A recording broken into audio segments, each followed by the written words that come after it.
You spent 6 months looking into how to reform men's basketball. The FBI brought new indictments only a couple of weeks ago. The state of college basketball today, is this a crisis for the NCAA? Yes.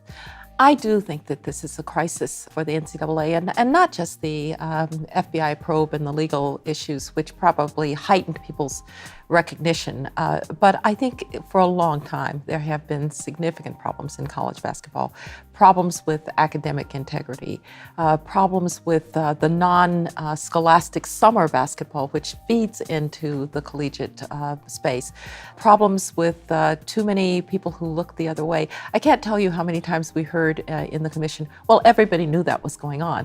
Well, it makes you think, well, that means we do have a crisis. It's time to address it. You compared it in remarks this morning to a firing squad, where people were just turning the other way, blaming someone else. What do you think the public will be most surprised by in the recommendations you put out today? Right. Well, I think we were somewhat surprised at as I called it, the circular firing squad. Everybody had a suggestion as to what somebody else might do. So perhaps the most, I wouldn't call them surprising, but things that will get people's attention, we hope. First of all, really saying there is a professional track and there is a collegiate track. And they have very different rewards, and we ought to understand that. And so one and done, which bleeds the professional track into the collegiate track by bringing a student on campus for 7 months or so he can play basketball, not acceptable anymore. And so ending one and done. Secondly, but if a student athlete tries to enter the draft, isn't drafted, why should they be ineligible to play? They haven't signed a contract, so let's let them play. I think some of the enforcement ideas that the NCAA needs to let professionals deal with the really high stakes cases. Not all of them. We learned that probably 90% of the cases are done cooperatively with universities. Universities might even be self-reporting them. But when you get to ones where people are lawyering up and they're refusing to cooperate, now you need professionals involved. The penalty structure, being able to impose a penalty of a 5-year ban on March Madness participation, not to mention the revenues associated with that, I think that will get people's attention. And then finally, we do think on the governance structure, it's important for the NCAA, since it's a public trust, to have public independent board members. Critics of this report will say that there are a number of changes here. Perhaps there are tweaks when we need more systemic change. How do you respond to people who say this report, while it puts forth a number of proposals, just doesn't go far enough? Well, I think it's a systemic change to say you can't be one and done, and we're going to fix that one way or another. If the NBA can't fix it, then we'll come back and fix it ourselves.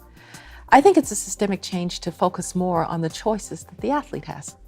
To say, you shouldn't be punished if you go and try the NBA draft and you don't. That's not a tweak. That's a fundamental shift in the way that a young man will be treated.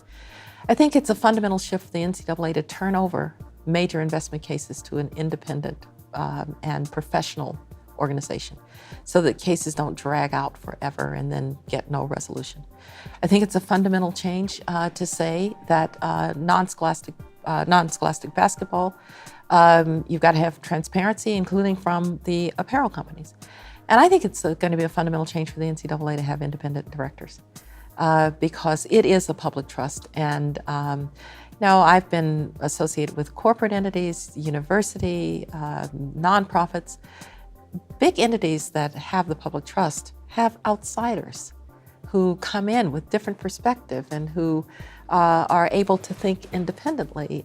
So you don't want insularity in your governance. And so I think these are major changes. And yeah, there are people who would say, well, you should have thrown away the collegiate model and started over. We don't believe that. If this commission, made up of people who really have achieved in their careers and who can pretty much at this point in their careers can say what they think, if we thought that that was the answer, we would have said it. But we think the answer is to strengthen the collegiate model because it's worth it.